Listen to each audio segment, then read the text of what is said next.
plutôt que de vous taper cette grosse bouse de Woogie, n'hésitez pas à courir vous procurer l'édition collector de Neo Publishing consacrée au premier film de Michele Soavi. Je parle bien sûr de Bloody Bird, slasher transalpin comme on n'en fait plus, qui prouve que même avec peu de thunes, on peut en mettre plein la gueule.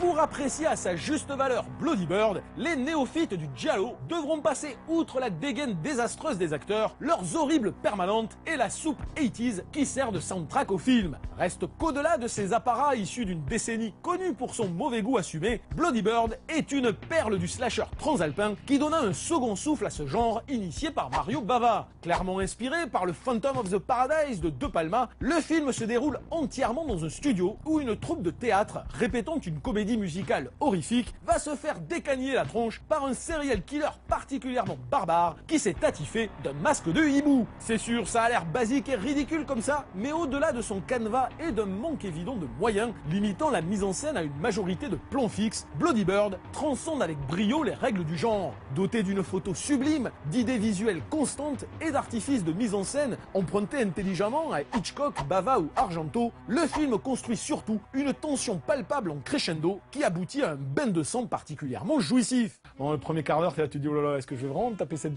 bouse jusqu'au bout? Et en fait, tu commences à être pris dans le truc et au bout d'un quart d'heure, 20 minutes, tu dis putain, qu'est-ce qui va se passer? Et le mec, il répond systématiquement à tes attentes. Il n'y a jamais de frustration à cause du petit budget où des fois tu te dis, t'attends un truc et puis on te le donne jamais quoi.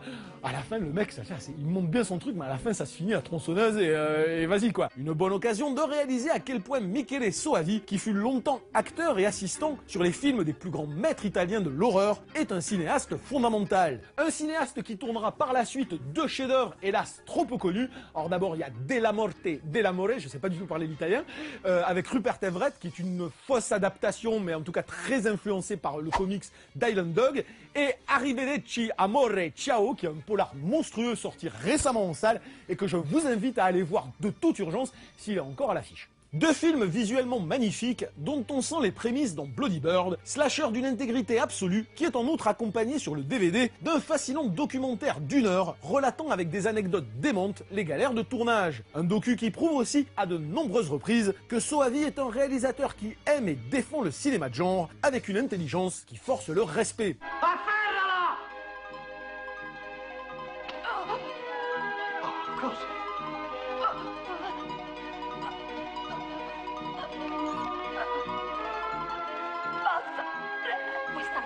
Sono certa che il pazzo è nascosto qui dentro! Ti ho detto di farla finita!